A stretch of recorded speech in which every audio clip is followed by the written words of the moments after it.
Samuel Hood. Dave, je te laisse débuter. Salut Samuel, tu as passé 5 ans à Chicoutimi. C'est un chapitre de ta vie là, qui prend fin ce soir. C'est quoi ton état d'esprit présentement? Je suis sous le choc encore. Là, je vais me rappeler de Chicoutimi toute ma vie. Puis, ça a été un honneur de jouer pour Chicoutimi dans le junior majeur. J'imagine que dans cette série-là, tu aurais aimé peut-être là, personnellement pouvoir en donner un petit peu plus. Qu'est-ce qui a fait la différence aussi là, dans le résultat final là, des 3 matchs? C'est sûr, j'aurais aimé ça pour mettre quelques points sur la feuille, mais je pense qu'ils ont vraiment bien joué. Puis on s'attendait à avoir un peu plus de surnoms, mais ils ont vraiment bien back-checké. Puis je pense que c'est peut-être là qu'on a peut-être eu moins d'occasions.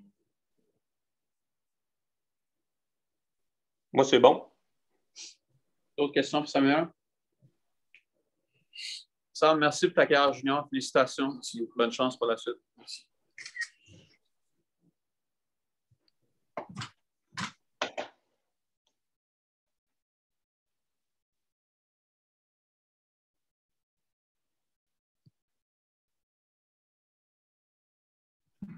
On enchaîne avec le gardien Alexis Schenk.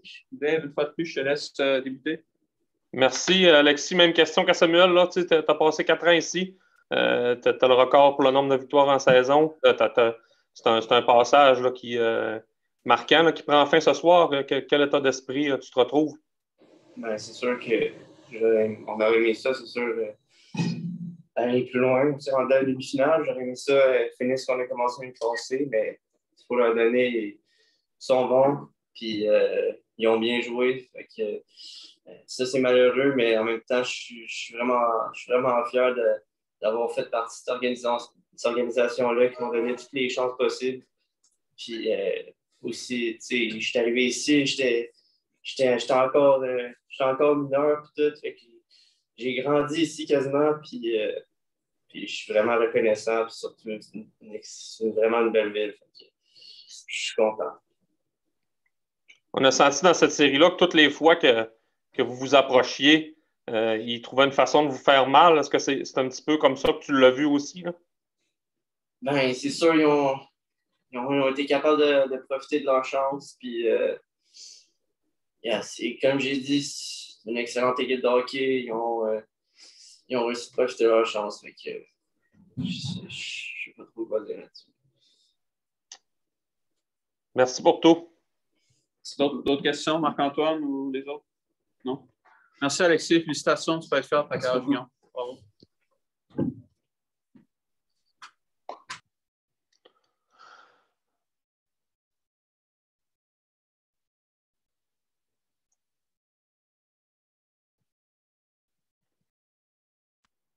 On termine du côté des joueurs des Saguenay avec Carl Boudria. Une fois de plus, je te laisse y aller. Merci, Maxime. Carl, c'est un petit peu bizarre parce que ta carrière se finit, puis en même temps, c'est ton ancienne équipe qui passe là, en finale. Comment tu te sens à travers tout ça ce soir? C'est sûr que c'est émotif. Écoute, je joue à Val-d'Or une couple d'années, puis une couple de gars qui sont au bord que j'ai joué avec. C'est beaucoup d'émotions pour moi, mais en même temps, je suis content d'avoir joué avec les Saguenay. Puis c'est juste de valeur que l'année passée, on n'a pas eu notre chance. Puis c'est de valeur que cette année, on n'a pas capitalisé sur notre chance. C'est exactement là que je m'en allais. Tu es arrivé à Chicoutimi l'année passée. Il est arrivé ce qui est arrivé là, cette année. Encore une fois, ça se termine en demi-finale. J'imagine que vous aviez un peu de mission à travers tout ça. Comment tu qualifierais là, ton passage avec les Sags puis cette demi-finale-là? C'est sûr que je suis arrivé avec les Saguenay avec beaucoup d'ambition pour gagner la Coupe. Puis c'est sûr que, comme j'ai dit, ça finit mal un peu, mais en même temps, je suis vraiment content d'avoir participé dans l'organisation des Saguenay. As-tu quelque chose déjà pour l'an prochain ou tu vas évaluer tes options? Pour l'instant, je n'ai rien de concret. Pierre-Olivier? Juste pour conclure rapidement, Carl, comme Dave a dit tantôt, tu es parti de Val-d'Or il y a à peu près 1 an et demi pour les Sags, puis te faire un peu vivre une expérience inoubliable là-bas. Tu es parti de Val-d'Or à Chicoutimi pour essayer d'obtenir un plus grand rôle. C'est tout ça un peu que tu as obtenu dans la dernière année et demie? C'est sûr. C'est sûr que quand tu vois l'équipe qu'on avait l'année passée, puis quand je suis arrivé, c'est sûr que j'aurais aimé ça, comme j'ai dit, gagner. Mais puis mon rôle, je pense que j'aurais pu participer à faire gagner l'équipe. Mais on ne saura jamais. Dans ma tête, à nous, c'était à nous autres. Carl, merci beaucoup. Félicitations aussi pour ta belle carrière junior. Merci. Good job.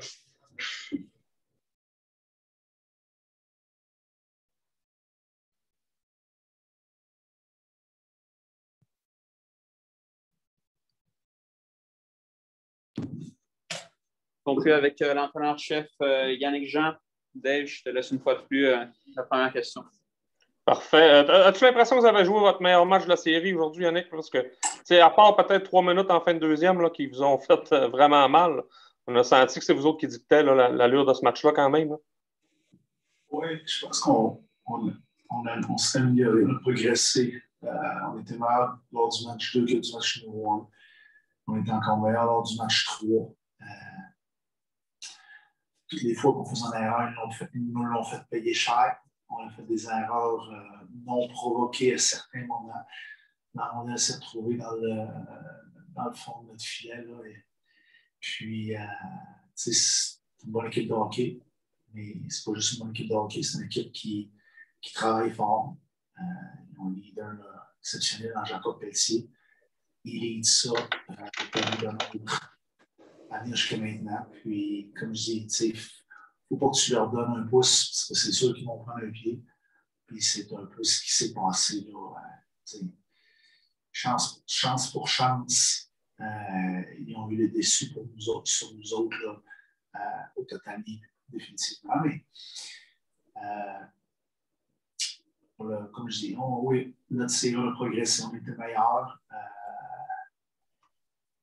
Ils nous ont manqué 30-35 games, une demi-saison complète, avoir joué 70 matchs, être solide comme on l'est habituellement en fin de saison avec notre structure. Ça a été peut-être qu'on aurait pu encore faire être plus proche. Mais c'est quand même là, 2 saisons exceptionnelles que les Saguenay-Choutiers viennent de vivre, viennent de connaître. On avait tout donné l'an dernier pour essayer d'aller à la Coupe. On avait bâti une bonne équipe de hockey pour 2 ans. C'est ce qu'on a réussi à avoir. Au bout du compte, on se fait battre par une meilleure équipe de hockey qui a tout donné pour cette année. C'est ça, tu as un petit peu l'impression, oui, la motivation était là, mais c'est ça, en bout de ligne, les Foreurs avaient une meilleure équipe. Oui, ça, c'est sûr. Une meilleure équipe. On ne dira pas on aurait aimé ça peut-être les jouer avec notre équipe dans l'an passé, mais ce n'est pas le cas. Ça a été difficile de tourner la page. Tout l'été l'an passé, le camp d'entraînement, l'automne, on a eu l'impression à quelques reprises de vivre dans le passé un peu parce que tout le monde était convaincu qu'on avait une chance incroyable. On n'a pas voulu en parler, on n'a pas voulu. On voulait passer à autre chose, mais la cicatrice est quand même profonde. Par contre, le fait qu'on ait joué au hockey cette année, c'est exceptionnel d'avoir réussi à avoir une saison que nos joueurs continuent de se développer, continuer de développer une discipline de vie pour allier l'école avec le hockey encore toute l'année. Je pense que les gens de la Ligue ont fait un travail remarquable. Ça, il faut le souligner. Le commissaire, tous les gens qui travaillent autour de lui ont fait. C'est exceptionnel. Quand on regarde dans les autres ligues ce qui est arrivé chez nous, qu'est-ce qu'on a pu faire. Donc, je pense qu'il faut vraiment regarder le verre à moitié plein, se considérer chanceux, privilégié d'avoir pu jouer au hockey. On l'a dit à maintes reprises.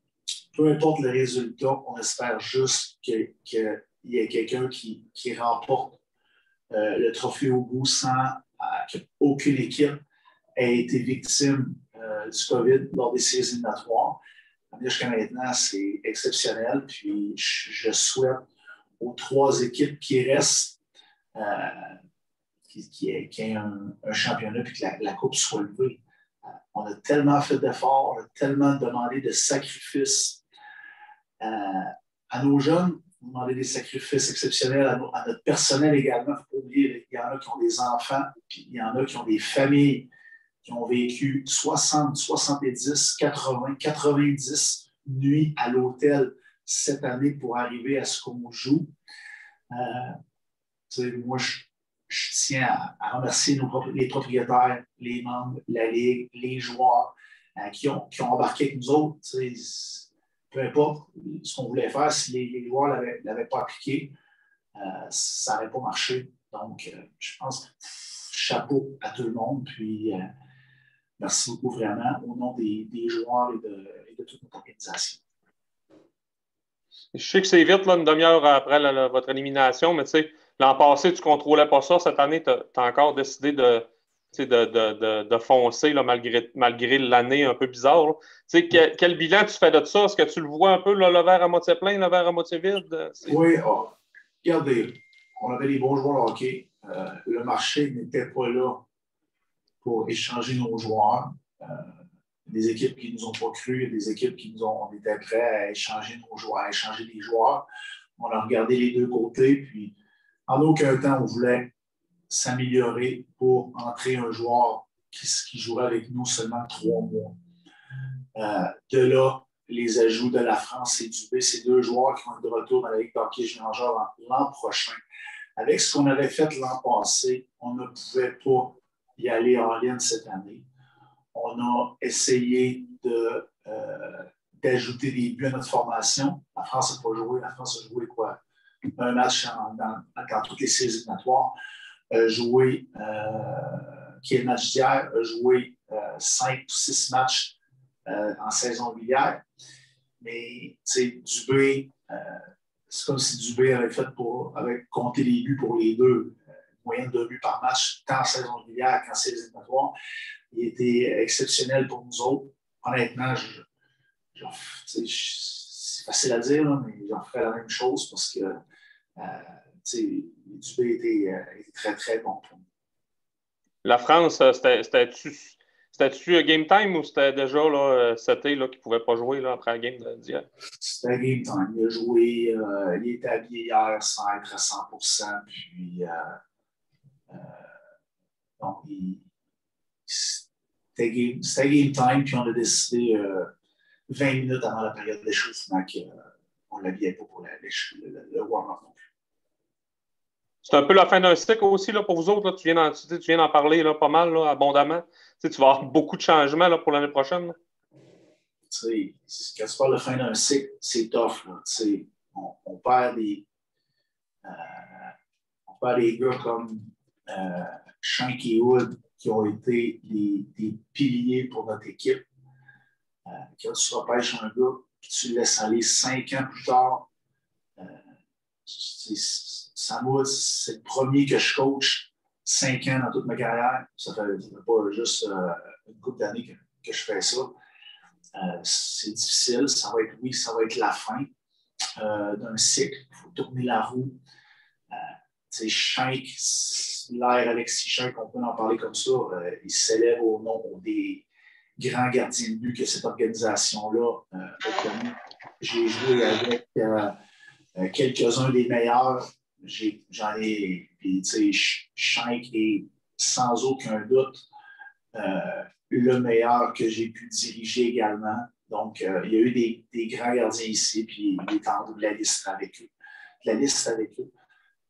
Je suis vraiment, vraiment fier de ce que ces gars-là ont pu faire. Puis, un autre qui finit son stage junior, c'est Mercer qui va graduer chez le professionnel. Ça a été, tout le monde le sait, ça a été, on a ajouté Mercer pour y aller l'an passé. Ça n'a pas tourné. On avait encore cet individu, cet athlète, ce joueur de hockey exceptionnel avec nous. Il était ici seulement qu'un an et demi, mais il va avoir laissé sa trace pour longtemps. Puis, quand tu as une culture d'organisation, tu veux des joueurs qui passent le flambeau, qui transmettent cette culture-là. Puis, c'est un peu ce que les gars qui partent cette année ont réussi à faire. Lorsque je suis arrivé il y a 6-7 ans de ça, j'ai toujours dit que ça nous prend des 20 ans qu'on a repêché, qu'on a vu grandir à l'intérieur de notre équipe d'organisation, parce qu'ils font partie intégrante de tes valeurs. Puis, ce qu'on a réussi à faire avec Schenk, avec Hood, je pense que puis eux, ce qu'on a réussi à faire aussi par rapport à leur développement, c'est rendu des adultes, tu peux avoir une discussion avec eux, comme tu en as avec les gens de ta famille, avec ta conjointe, peu importe. Donc, c'est des bonnes personnes, c'est des gens que je suis vraiment fier par rapport à leur développement de laisser aller, soit sur le marché du travail, soit à l'école, dans un futur rapproché, soit à l'école dans un futur rapproché, sur le marché du travail plus tard, peu importe, dans les rangs professionnels. C'est des joueurs qui sont solides, qui ont des bases incroyables pour leur avenir. Dernière question, as-tu l'impression justement là, que oui, Mercer, là, il a été Mercer-Dubé, mais as-tu l'impression qu'à quelque part, les meilleurs ont été meilleurs là, que peut-être que les tiens, là, que tes Kingpins? Je pense qu'ils ont eu. Quand tu regardes la série à Mercer, à Dubé, à Schenk, je pense pas que leurs meilleurs étaient meilleurs. Ils ont eu plus de meilleurs que nous. Ils ont eu plus de meilleurs. Il y avait une meilleure équipe à la base. Il fallait être parfait pour les battre. Il fallait que le mieux soit moins bon que Schenk. Le mieux était aussi bon que Schenk. Il fallait que, il y avait plein de choses. Il fallait qu'ils travaillent moins fort que nous. Ils ont travaillé aussi fort que nous. Il fallait qu'on ait plus de chance qu'eux. Ça n'a pas été le cas. Quand tu veux battre une équipe comme ça, quand tu veux créer un upset, ben, c'est la façon d'y arriver. Leurs meilleurs, ils ont eu plus de meilleurs qui ont élevé leur jeu. Ils n'ont pas eu seulement 3-4 joueurs qui ont joué au maximum lors de cette série-là. Yannick, merci beaucoup. Je te remercie pour ta collaboration tout au long de la saison. Ça n'a pas été une saison facile, mais j'apprécie beaucoup. Merci, c'est un plaisir. Merci tout le monde. Yannick. Merci, Maxime.